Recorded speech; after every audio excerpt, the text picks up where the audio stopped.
오늘은 고린도전서 5번째 설교입니다. 오늘까지 고린도전서 마치고 다음 주하고 그 다음 주는 이제 성탄절 설교, 또 그 다음 주는 신년 설교 이렇게 하겠습니다. 성경 개론 설교한 지가 거의 7년째 된 것 같아요. 창세기부터 시작해서 이제 고린도전서까지 왔습니다.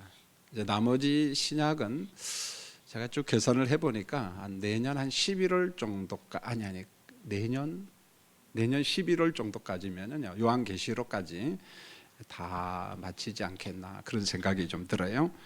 그럼 설교를 들어주신 우리 성도님들한테 대단히 감사합니다. 할렐루야. 너무 감사해요. 목회자가 생명이 뭐겠어요? 설교하는 건데 교인들이 설교 들어준다는 게 얼마나 고맙고 감사한지요.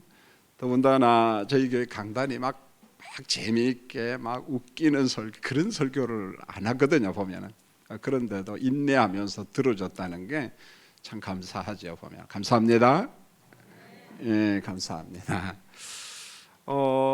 고린도 교인들 중에 몸의 부활, 사람이 다시 산다는 거 이걸 갖다가 도무지 인정할 수 없다 이렇게 부정하는 사람들이 있었습니다. 그래서 그런 질문서가 사도 바울한테 온 거죠. 보면은 우리 고린도 교인들 가운데는 몸의 부활을 의심하는 사람들이 많습니다. 좀 답변서를 주세요.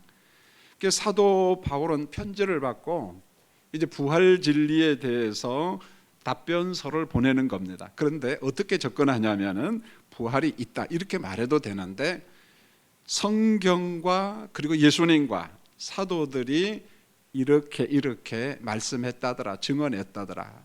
그래서 성경에서 그 근거를 대고 있는 겁니다. 보면은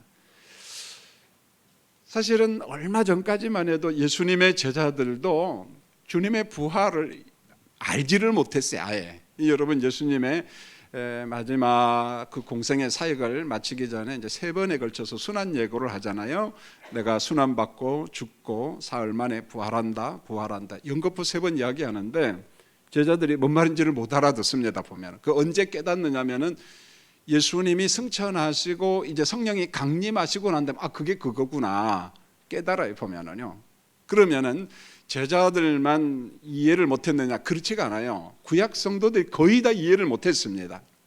그게 충분한 이유가 있는데 여러분 지금 우리는 완성된 하나님의 말씀을 다 가지고 있기 때문에 구약도 보고 신약도 보고 그러니까 큰 혜택을 받고 있는 거죠. 보면은. 그래서 우리는 이미 계시된 말씀을 전부 다 가지고 있는 거예요. 그러나 여러분 구약 성도나 초대교회 성도들은 신약의 말씀이 없었거든요. 보면은 그 구약의 말씀, 특별히 율법 같은 말씀을 보니까 신약 성경에 나오는 어떤 부활에 관한 개념이 별로 있어요, 없어요? 없습니다, 여러분요. 여러분 그렇다고 해서 구약 성경에는 주님의 죽으심과 메시아의 부활하심에 대한 말씀이 없느냐? 그렇지는 않아요.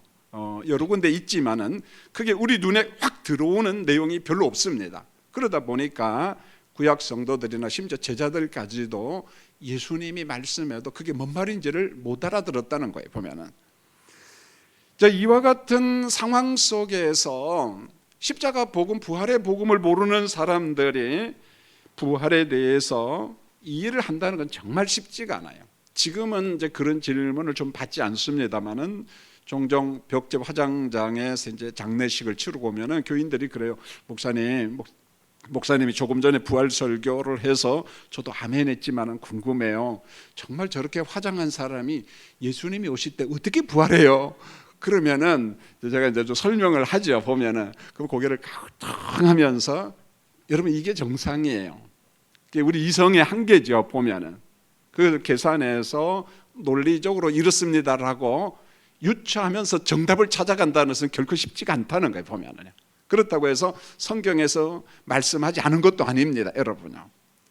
자, 몸의 부활에 대한 고린도 교인들은 크게 2가지 의심을 하고 있는데, 자, 첫 번째는 이겁니다. 과연 죽은 사람의 몸이 부활할 수 있는가? 아주 기본적인 질문이에요. 죽은 사람의 몸이 어떻게 부활하지? 어떻게 다시 살아나지? 자, 고린도전서 15장 12절을 보면 너희 중에 어떤 사람은 어찌하여 죽은 자의 부활이 없다 하느냐? 일부 사람이지만은 신령한 몸의 부활에 대해서 도무지 이해가 안 되는 거예요. 부정한 겁니다. 보면은 자, 우리 성도님들이 신령한 몸의 부활 이 단어를 접할 때 꼭 조심했으면 좋겠는데, 먼저 기억할 것은요, 신령한이라고는 용어에 대한 오해예요.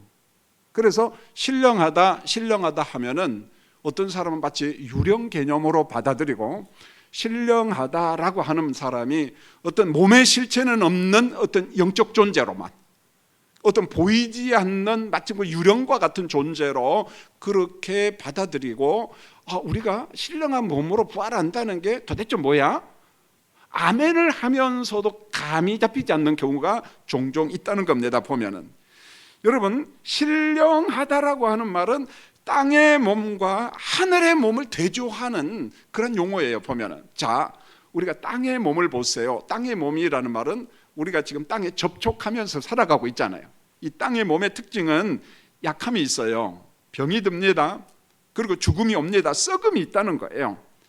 그런데 땅의 몸과 구별된 몸이 뭐냐? 하늘의 몸이라는 겁니다. 그걸 영광의 몸이라고 이야기하고, 그것을 일컬어서 오늘 고린도전서 15장에서는 신령한 몸 그렇게 말합니다. 그리고 영의 몸, 영광과 강건함의 몸, 이런 용어를 다 동원해 가지고 땅의 몸과 다른 신령한 몸, 영의 몸, 영광의 몸, 영화의 몸, 자, 그걸 일컬어서 하늘의 몸 그렇게 이야기를 합니다. 여러분, 누가복음 24장 39절을 보면은 예수님께서 이제 부활했습니다. 승천하시기 이제 얼마 앞두고 제자들을 찾아다니면서 다시 설교를 하고, 예수님이 승천하고 성령이 강림하시면은 세상 만방에 성령과 함께 복음을 전하라, 이제 이런 권면을 하죠. 이런 부탁을 합니다. 그러나 예수님이 이제 십자가 사건을 통해서 제자들이 굉장히 코너에 몰립니다. 혹시 우리가 어떤 그 유대인 공동체 붙잡혀 가지고 이거 잡혀가는 건 아닌가, 혹은 감옥에 들어가는 건 아닌가, 이런 두려움이 있었어요.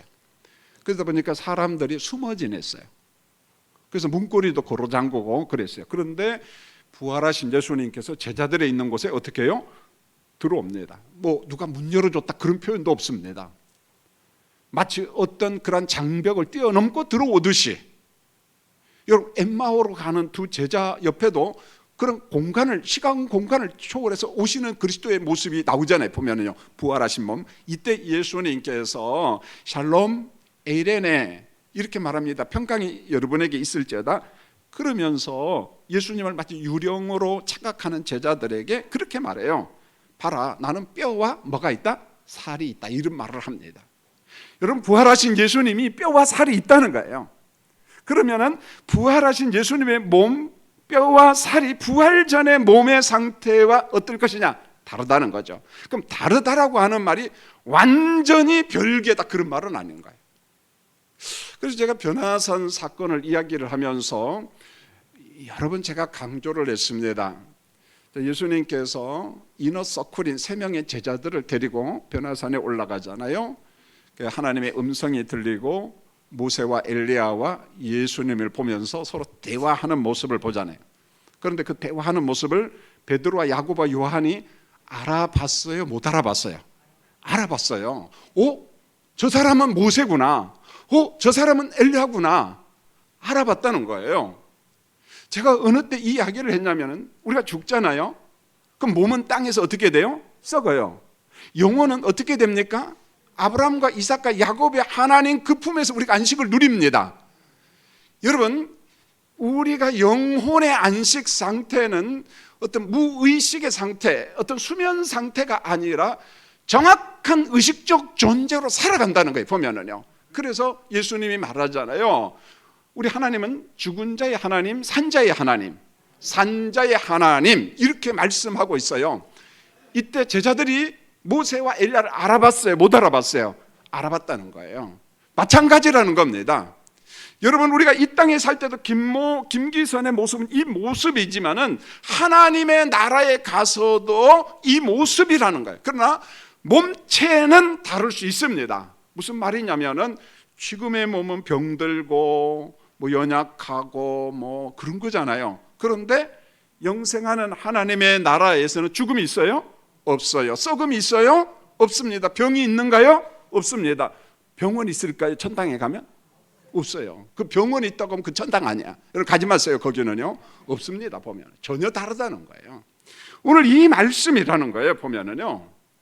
그래서 우리 성도님들이 영혼의 상태, 어떤 부활체의 상태를 이야기할 때도 추측해서 여러분이 상상해서 해석하면 안 된다는 거예요. 보면은 여러분이 찾아내기 어려우면 목회자의 도움을 받고 성경에서 뭐라고 이야기하느냐, 그게 우리가 복음적인 거고 우리 개혁파가 가야 될 방향성이 그런 거잖아요. 보면 남들이 볼 때는 캐캐 묵었고 뭐 재미도 없고 그렇다 할지라도 성경을 우리가 마음대로 바꿀 수는 없잖아요.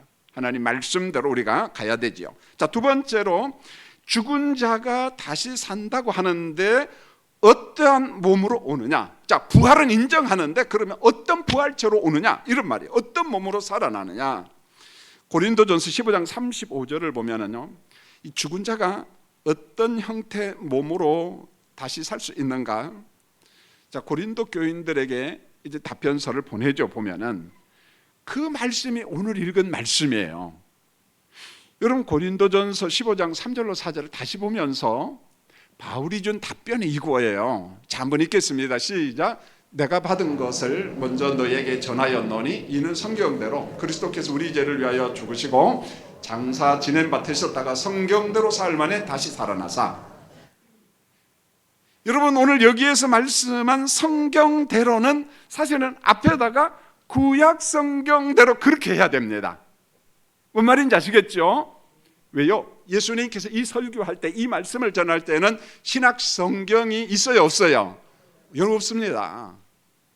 여러분 요한계시록과 요한 1, 2, 3서 같은 경우는 정말 후대에 기록된 거거든요. 보면은요. 그러니까 오늘 이 말씀은 예수님은 구약 성경대로 죽었다, 구약 성경대로 사흘 만에 다시 살아났다, 다시 부활했다. 이 말은 고린도 교인들에게 이야기를 할 때 여러분들이 알고 있는 구약 성경 보자. 그게 뭐 모세 오경이 됐든 뭐가 됐든지 간에 성경대로 이 죽으심에 대한 말씀이 있잖아. 구약 성경에 있잖아. 자, 오늘 제가 몇 가지만 보면은 가장 대표적인 말씀이 이사야 53장입니다. 자, 예수님의 고난 받으심, 죽으심에 대한 고난의 종에 대한 예언을 이사야 선지자가 아주 구체적으로 합니다. 보면. 그래서 거기에서 부분적인 것만 보면 이사야 53장 4절에 보면 그는 실로 우리의 질고를 지고 고난을 당했다. 여러분 우리의 질고가 뭐냐면 말 그대로 우리 죄입니다. 죄. 5절에 보면 그가 찔림은 우리의 허물 때문이요 그가 상함은 우리의 죄악 때문이라. 허물, 죄 때문에, 우리의 죄악 때문에 그가 찔리고 그가 상함을 당하고. 6절을 보세요. 여호와께서 우리 모든 죄악을 그에게 담당시키셨다. 이때 죄악은 죄의 싹은 사망 저주예요. 그 문제를 해결하기 위해서 메시아가 우리 모든 죄를 담당하셨다. 그런 이야기입니다. 그리스도의 고난받으심, 순환받으심, 그분의 죽으심에 대한 예고잖아요. 여러분 다니엘 선지자도요 똑같은 예언을 합니다. 다니엘서 9장 26절에 보면은 62일의 후에 기름 부음을 받은 자가 끊어져 없어질 것이며 이렇게 말합니다. 여러분 성경에 보면 72일에가 나오잖아요. 그래서 7일에, 62일에, 한일에, 뭐 한때, 두때, 반때 이야기 나오고 뭐뭇 후에 약간의 어떤 뜸들이는 그런 시간. 그런데 결국은 다니엘 선지자가 하고 싶은 말은 뭐냐? 기름 부음을 받은 그리스도가 십자가에서 죽을 것에 대해서 예고한 거예요. 이게 핵심입니다. 보면은 여러분 시편 22편에 보면은 다윗의 탄식시가 나오는데 이렇게 말합니다. 내 하나님이여, 내 하나님이여, 어찌 나를 버리셨나이까? 어찌 나를 멀리하여 돕지 아니하시오며 내 신음 소리를 듣지 아니하시나이까? 여러분 1차적인 의미는 다윗의 탄식이에요. 그런데 단순히 여기에서 다윗을 표면적으로 이야기하는 것처럼 보이지만은 그러나 그 깊은 내용, 그 심층에 있는 것은 뭐냐면은 다윗은 모형이고 고난받는 자의 모형이고 실체 대신 메시아에 대해서 예고를 하는 겁니다. 이게 무슨 말이냐면 다윗은 장차 오실 메시아가 십자가에서 조롱당할 것을, 버림받는 것을, 십자가의 죽으심에 대해서 말씀을 하고 있습니다. 여러분 성경에 보면은 예수님의 죽음에 이어서 부활에 대한 말씀이 종종 나오는데요, 예수님께서 자주 그 바리새인들과 사두개인들하고 논쟁을 합니다. 이 바리새인들은 좀 전통주의자들이죠. 분리주의자들이고 요즘으로 말하면 보수주의자들입니다. 이 사두개파는 주로 제사장 그룹인데 귀족이에요. 돈이 엄청나게 많습니다. 그런데 성경의 관점은 아주 칼라가 분명합니다. 그래서 모세 오경 외에는 인정하지 않아요. 보면은요, 그렇게 좀 고집이 세고, 그렇게 하면 부활을 또 인정하지 않는 영의 존재 이런 걸 인정하지 않잖아요. 보면은요, 종종 논쟁을 합니다. 이 바리새인과 서기관들과 부활 논쟁을 하는데, 이때 예수님께서 어떤 말씀을 구약에서 가져오냐면 요나의 물고기 사건. 그러니까 요나가 물고기 뱃속에 들어가잖아요. 이때 예수님이 이렇게 인용을 합니다. 마태복음 12장 40절에 요나가 밤낮 사흘 동안 큰 물고기 뱃속에 있었던 것 같이 이렇게 말합니다. 우리가 주일학교 때는 고래라고 배웠는데 성경에 고래 없어. 그냥 물고기, 큰 물고기 그렇게 하면 될 것 같아요. 자, 여기 보세요. 요나가 밤낮 사흘 동안 큰 물고기 뱃속에 있었던 것 같이 인자도, 누굽니까? 예수님도 밤낮 사흘 동안 땅속에 있으리라 이렇게 말합니다. 이게 무슨 말입니까? 요나서 1장 17절의 말씀을 인용하면서 예수님께서 그 요나의 물고기 뱃속 사건은 마치 장차 오실 메시아의 순환 사건과 장례식 치름과 부활 사건의 예표라고 이야기하는 거예요. 그것을 누가 인용을 하는 거예요? 예수님께서 인용을 하는 겁니다. 예수님께서 인용을 하는 거죠. 이 말은 이미 요나 사건도 장차 오실 그리스도의 고난받으심, 죽으심, 부활에 대한 예표 사건으로서 말씀을 하고 있다는 거예요. 사실은 예수님께서 말씀하시니까 아하 그렇구나 하지만 그 당시 사람들은 그걸 이해할 수 있어요? 모른다는 거죠. 여러분 다니엘서 12장 2절을 보면은 이 사람의 부활과 그 다음에 어떤 심판에 대한 말씀이 아마 구약 성경 중에서 우리가 쉽게 이해할 수 있도록 계시된 말씀이 이건 것 같아요. 보면은요. 자, 여러분 다니엘서 12장 2절은 구약에 나타난 이 부활 진리인데 꼭 기억하십시오. 말씀을 가르치는 교사들은 같이 한번 읽겠습니다. 시작. 땅의 티끌 가운데에서 자는 자 중에서 많은 사람이 깨어나 영생을 받는 자도 있겠고 수치를 당하여 영원히 부끄러움을 당할 자도 있을 것이며, 내용이 똑같은 건 아니지만은 예수님께서 이 말씀을요 요한복음에서 인용을 합니다. 자, 이 땅의 사람들이 다 죽어. 그 주님이 재림할 때 다 부활해.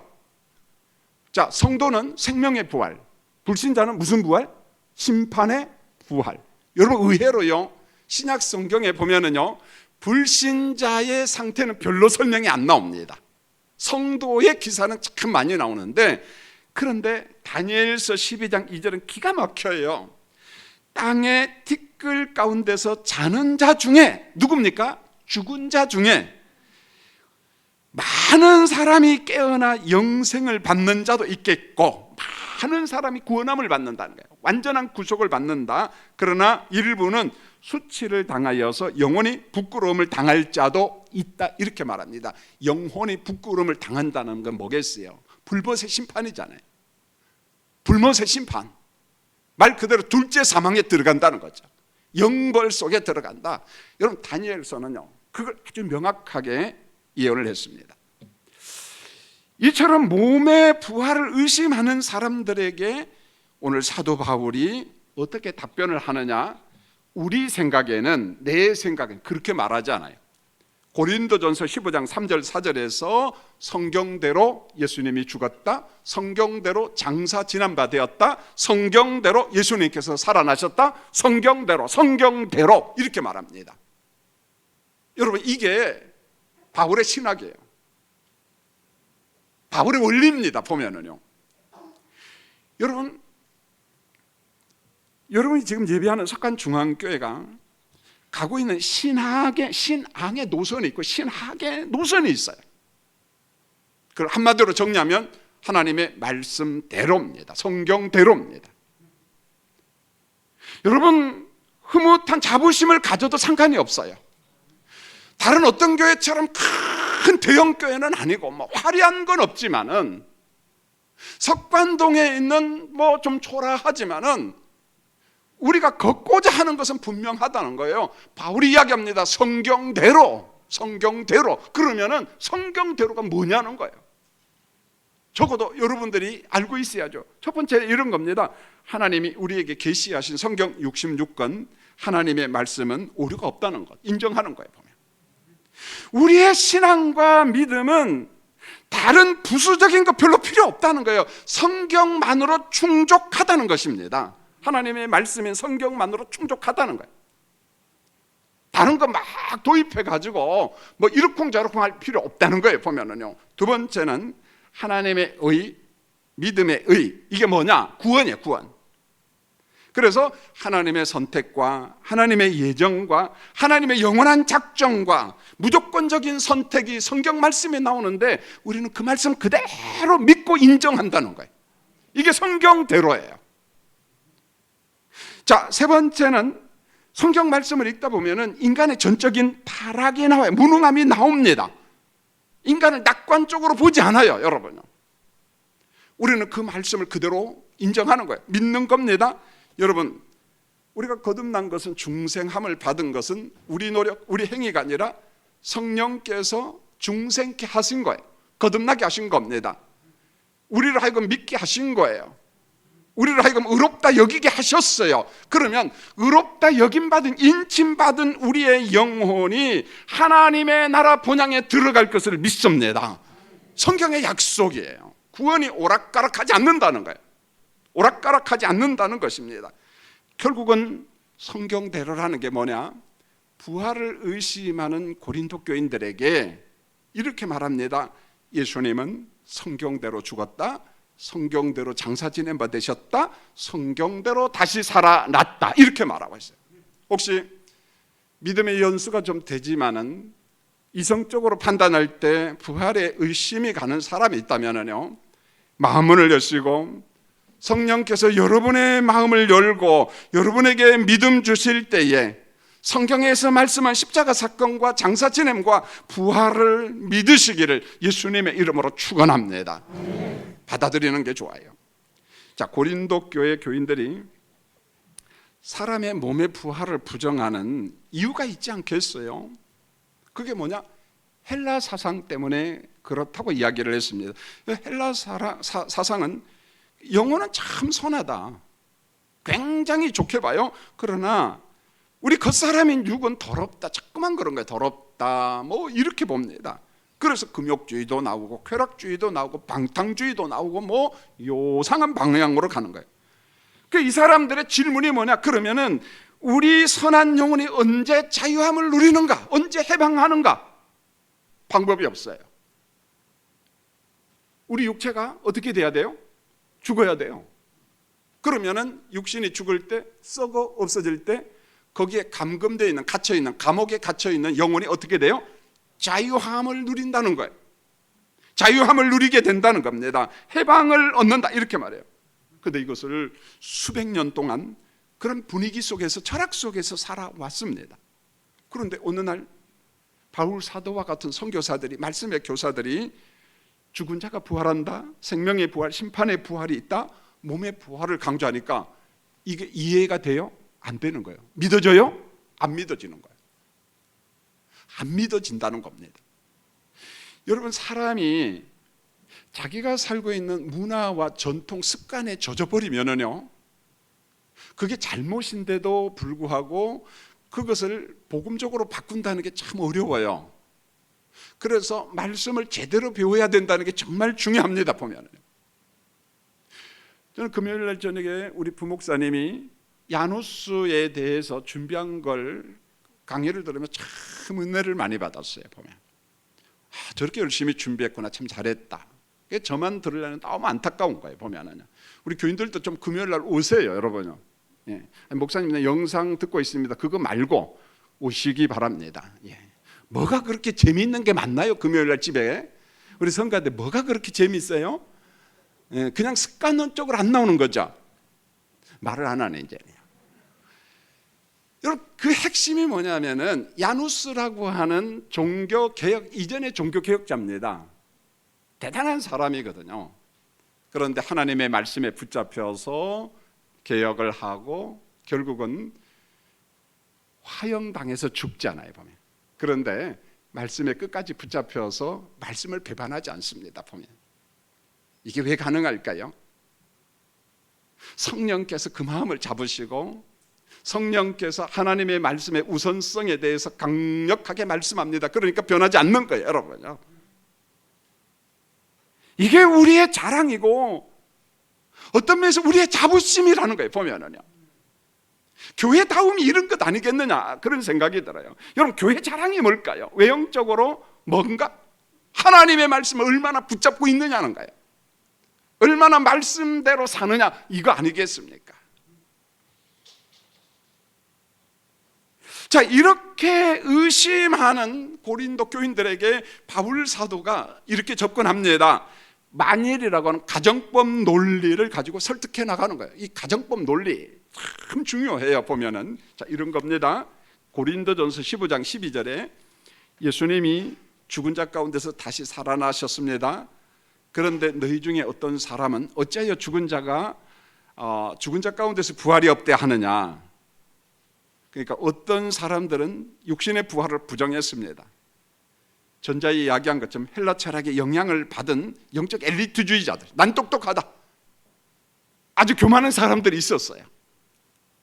그런데 이 사람들이요, 부활을 참 묘하게 해석을 했는데, 자, 이 사람들은 몸의 부활은 믿지 않았어요. 더러운 몸이 부활한다, 우리 인정할 수 없다. 그런데 일부는요, 정신적 부활은 또 인정합니다. 정신적 부활, 영적 부활. 아니 뭐 그 부활이나 이 부활이나 똑같은 것 아닙니까? 전혀 달라요. 혹시 우리 성도님들 가운데 몸의 부활을 부정하고 정신적 부활이나 영적 부활만 이해하고 있던 사람이 있다면 여러분 생각을 고치셔야 됩니다. 자, 이 사람들이 말하는 정신적 부활이라는 게 무슨 말이냐면은, 자, 여기 사람이 있어요. 훌륭한 사람입니다. 그가 죽었어요. 몸은 썩었어요? 없어졌어요. 근데 그 사람이 죽었을지라도 10년, 20년, 30년 지나도 그가 훌륭한 사람이기 때문에 그가 가르쳤던 사상과 철학과 정신은 있다는 거예요, 없다는 거예요? 있다는 거예요. 남아있다는 거예요. 이걸 갖다가 그 사람들이 정신적 부활이라고 이야기해요. 그는 없다. 몸의 부활 난 인정하지 않는다. 우리 인정하지 않는다. 그렇지만은 그가 살아생전에 가지고 있었던 철학, 논리, 사상은 지금 살아있잖아. 대표적인 사람이 누구냐면 톨스토이의 부활이에요. 여러분, 부활을 이야기하면서 톨스토이의 부활 논리를 가져온 사람이에요. 죄송합니다만 무식한 사람입니다. 그러니까 예화를 함부로 쓰면 안 돼요. 우리 가운데 문학을 한다거나 철학을 한다거나 뭔가 좀 정신적인 고급 세상에 있다라고 생각한 사람은 성경에서 말씀한 몸의 부활은 부정하면서 정신적인 부활, 어떤 철학적인 부활을 이야기하는데, 가끔 가다가 저도 목회자들 가운데 부활절 설교를 들을 때마다 그런 걸 들어요. 교인들이 막 아멘하는 것 같아요. 속이지 말아라, 거짓말하지 말아라, 그런 생각이 들어요. 여러분, 성경에서 말씀한 부활은 정신적인 부활, 영만의 부활, 어떤 철학적 부활이 아니라 몸의 부활이라는 거예요. 몸의 부활. 그러면 몸이 부활한다고 했을 때 제가 앞에서 이야기했어요. 땅의 몸과 하늘의 몸과의 차이점을 분명히 인식하라는 거예요. 여러분, 땅의 몸은 병든 몸이에요. 노화 현상이 와요. 죽습니다. 그런데 하늘의 몸은 계시록 21장 4절을 보면은 죽음이 있어요, 없어요? 없어요. 애곡하는, 고통당하는 게 있습니까? 없습니다. 병원 갈 필요가 있어요? 천당에 병원이 있나요? 말을 안 하시네. 천당에 병원이 있으면 그건 가짜 천당입니다, 여러분. 없어요. 심지어는 하나님의 완성된 나라에는 결혼이라는 제도가 있어요, 없어요? 없습니다. 결혼, 시집가고 장가가고 이야기하니까 사도계파가 물어보니까 예수님께서 성경도 모르고 하나님의 능력도 모르고 이러면 이 무식한 사람들아, 그렇게 말합니다. 없어요, 여러분. 여러분 고린도전서 12장 35절을 보면은 그러면은 어떤 몸으로 오느냐, 어떤 몸으로 다시 사느냐, 어떤 형체를 가진 부활체냐라고 이야기했을 때 사도 바울이 막힘이 없이 이야기를 합니다. 여러분 고린도전서 15장 42절로 44절 오늘 읽었지만은 같이 한번 큰 소리로 읽겠습니다. 시작. 죽은 자의 부활도 그와 같으니 썩을 것으로 심고 썩지 아니할 것으로 다시 살아나며 욕된 것으로 심고 영광스러운 것으로 다시 살아나며 약한 것으로 심고 강한 것으로 다시 살아나며 육의 몸으로 심고 신령한 몸으로 다시 살아나나니 육의 몸이 있은즉 또 영의 몸이 있느니라. 여러분 제가 그대로 부연 설명을 합니다. 여러분 42절을 보면은 죽은 자의 부활을 설명을 하면서 썩을 것으로 심고 그랬어요. 여기서 썩을 것은 뭐겠어요? 땅의 몸, 땅의 몸. 그런데 썩을 것으로 심고 썩지 아니할 것으로 다시 살아나며, 이 썩지 아니할 것으로 다시 살아난 것은 무슨 몸이야? 하늘의 몸, 신령한 몸, 썩음이 없는 몸. 자, 43절을 보세요. 욕된 것으로 심고 영광스러운 것으로 다시 살며. 욕된 것이라는 건 땅의 몸, 영광스러운 몸, 하늘의 몸. 약한 것으로 심고 강한 것으로 다시 살아나며. 땅의 몸은 병든 몸, 약한 몸이에요. 그런데 하늘의 몸, 신령한 몸은 강건함의 몸. 44절을 보세요. 육의 몸으로 심고 신령한 몸으로 다시 살아나나니 육의 몸이 있은즉 또 무슨 몸도 있다? 영의 몸도 있다. 신령한 몸도 있다는 거예요. 그러니까 주님이 재림하실 때 부활하는 몸은 옛몸과 같은 약함이 없고 옛몸과 같은 노화 현상이 없다는 거예요. 질고가 없다는 거예요. 강건함의 몸입니다. 땅의 몸과 전혀 다른 신령한 몸, 부활체, 전혀 다르다는 거예요. 로이드 존스 목사님이 참 좋은 책을 많이 써요. 원래 이분 의사입니다. 외과 의사. 그 다음에 이분은 이제 신학을 하고 조직신학 교수고 교회사 교수고 역사신학 교수고 또 목회도 기가 막히게 잘합니다. 이분이 이 부분을 강의하다가 자기 간증을 해요. 내가 사는 동안 가장 불편한 게 뭐냐? 몸의 약함이었습니다라고 강조를 합니다. 여기서 몸의 약함이라는 게 뭘까요? 내가 몸이 약해서 내가 하고 싶은 일을 못했다는 거예요. 몸이 약해서 하던 일을 중단했다는 거예요. 여러분 우리를 한번 잘 보세요. 뭔가 하고 싶은 열정이 있고 돈도 좀 있습니다. 젊음도 있어요. 그런데 몸이 망가졌어요. 그럼 할 수 있어요? 못해요. 무엇 때문에 못합니까? 몸이 약해서. 여러분 어떤 사람들은 불면증 때문에 참 고생해요. 의외로 현대인들 가운데 불면증이 참 많습니다. 그래서 저는 이렇게 봐요. 예배 시간에 주무시는 분은 어쩌냐게 불면증 때문에 못 주무신 분들. 그래서 절대 저는 그 사람을 이상하게 보지 않아요. 너무 감사해요. 예배당에 와서 주무실 정도로 열정이 있는 분으로 보는 거예요. 여러분요. 믿음이 없구나 절대 그렇게 보지 않아요. 여러분 내가 불면증 잠을 못 잔다는 것은 무엇의 약함이에요? 몸의 약함이에요. 불편합니다. 몸이 약하면. 그래서 육신의 약함 때문에 나는 일을 많이 중단했다. 저는 이것을 누구보다도 많이 경험했잖아요. 몸이 아파가지고. 어제도 서재실에서 일을 하는데 너무 어지럽고 힘들어서 제가 가는 대학병원에 담당 선생님하고 통화를 했어요. 목사님 불편해요. 그래서 불편합니다. 이렇게 이렇습니다. 그러면 약을 좀 이렇게 조정을 하시죠. 지금 진료하시는 교수님들이 너무 바쁘니까 이렇게 하십시오. 굉장히 기분이 참 좋았어요. 왜요? 전화로 상담해주고 약을 조절케 하고 그런다는 게 이유는 뭡니까? 약함 때문이라는 거예요. 정말 더 많은 일을 하고 싶어요. 어디 여행 다닐 때 정말 잠도 안 자고 2박 3일 막 다니고 싶어요. 그러면 전원이 한 일주일 죽습니다. 그러니까 못하는 거예요. 약함 때문에. 이거예요. 땅의 몸은 약한 몸이에요. 땅의 몸은 병든 몸이라는 거예요. 제한 속에 있어요. 한계 속에 살아간다는 거예요. 그러나 부활의 몸은 이런 제약이 없는, 그래서 고린도전서 15장 40절에 하늘에 속한 형체며 하늘에 속한 영광의 몸. 여러분, 신령한 몸은 사망이 없어요. 썩음이 없어요. 노화 현상이 없습니다. 그러나 이 땅에 살고 있는 우리의 몸은 약함이 있다는 거예요. 약함이 있습니다. 또 석관동에 온 지가 시간이 많이 흘렀습니다. 옛날에 에스더 여전도의 출신들을 봅니다. 다 허리가 어떻게 됐어요? 겸손해졌어요. 마음이 참 아파요. 교회를 위해서 충성하신 분인데 노인이 되셨구나. 노인이 되셨구나. 우리 몸이 약하다는 거예요. 그러나 부활제로서 몸, 영생하는 몸은 그 몸이 아니라는 거예요.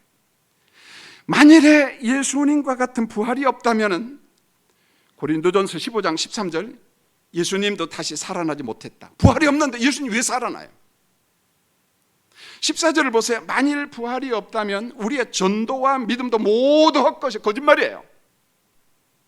18절입니다. 만일 부활이 없다면 부활을 믿고 죽은 사람은 모두 망한 자예요. 왜요? 부활을 믿고 죽었으니까 부활해야 되는데 부활이 없으면 망한 거잖아요. 영원히 죽어버렸으니까. 19절, 만일 부활이 없다면 이 세상에서 가장 불쌍한 사람들이 있는데 누구예요? 여러분이에요. 여러분은 저한테 이렇게, 목사님이요, 이렇게 해야 됩니다. 여러분, 부활을 믿고 살아온 우리가 정말 불쌍하잖아요. 여러분, 부활의 복음을 믿고 평생 여러분 주일 성수했어요. 11조 했어요. 그것도 모자라서 여러분 생활비를 전락했습니다. 구제했어요. 선교했습니다. 가장 불쌍한 사람이 누구냐? 여러분과 저라는 거예요. 부활이 없다면, 만일에 부활이 없다면 속았어요. 사도 바울은 이야기합니다. 몸의 부활을 의심하지 말라. 옛몸의 상태가 아니라 하늘 영광과 그 신령한 형체를 가진 신령한 몸의 부활의 첫 열매인 그리스도께서 부활한 것처럼 우리도 그와 함께 부활합니다. 의심하지 말라요. 그러면서 빌립보서 3장 21절에서 한 번 더 강조를 합니다. 여러분, 빌립보서 3장 21절 같이 한번 읽겠습니다. 시작. 그는 만물을 자기에게 복종하게 하실 수 있는 자의 역사로 우리의 낮은 몸을 자기의 영광의 몸의 형체와 같이 변하게. 문장을 잘 보세요. 우리의 낮은 몸을 자기의 영광의 몸. 낮은 몸이 어디예요? 땅의 몸, 썩음의 몸. 영광의 몸이 뭡니까? 하늘의 몸, 부활체의 몸, 신령한 몸. 이 차이점에 대해서 오늘 성경에서 이야기합니다. 여러분, 신령한 몸에 부활이 없는 구속은요, 구원은요, 완전한 구속, 완전한 구원 아니에요. 정리해야 돼요. 여러분, 영혼은 이미 예수 믿음으로 말미암아 땅에서 구원함을 받았습니다. 지금 우리가 기다리는 것은 누가 오시기를 기다려요? 예수님이 오시기를 기다립니다. 왜 기다립니까? 주님이 오셔야만 우리 몸이 어떻게 돼요? 신령한 몸으로 변화되는 거예요. 구속받는 거예요. 여러분, 성경에는 두 가지 구원이 있어요. 하나는 영혼의 구원. 여러분, 구원 받았어요. 그리스도를 믿음으로 말미암아. 그런데 주님이 재림했어요? 안 했습니다. 몸이 부활했어요? 아직 안 했습니다. 그렇다면 우리 몸의 상태는 지금 어떤 상태로 있어요? 썩음의 상태로 있어요. 썩음의 상태로. 그 썩음의 상태로 있는 몸이 그리스도께서 재림하실 때 무슨 몸으로 변화돼야 돼요? 신령한 몸으로. 이걸 일컬어 몸의 완전한 구속이라고 이야기하는 거예요. 그렇다면 이미 구원받은 영혼과 예수님이 재림하실 때 신령한 몸으로 부활한 이 부활체 신령한 몸이 다시금 어떻게 돼요? 연합하여서 새하늘과 새 땅에서 영생의 삶을 살아가는 겁니다. 이걸 일컬어 완전한 구속이라고 이야기하는 거예요. 이거예요, 성도님들. 왜 그렇게 재림이 중요하고 왜 신령한 부활이 왜 그렇게 중요하냐? 이것 없는 구속은 완벽한 구속이 아니라는 거예요. 말씀을 맺겠습니다. 고린도전서 15장 35절에 죽은 자들이 어떤 몸으로 살아나지? 성경은 이렇게 말합니다. 44절, 천국에서 살기에 가장 적합한 몸, 신령한 몸으로 우리의 몸이 부활합니다. 새하늘과 새 땅이 여러분과 저의 것입니다. 할렐루야. 기도하겠습니다. 하나님 감사합니다. 오늘 고린도전서 15장을 통해서 몸의 부활, 그리고 하나님의 나라서 영생의 복을 누리는 완전한 구속에 대해서 설교했습니다. 믿음의 연수가 오래되었지만은 말씀을 이해치 못해서 흔들리지 않게 하시고 하나님이 말씀하신 진리를 명확하게 이해하고 그 말씀을 붙잡고 살아가는 우리 성도님들 되게 도와 주시옵소서. 예수님의 이름으로 기도합니다. 아멘.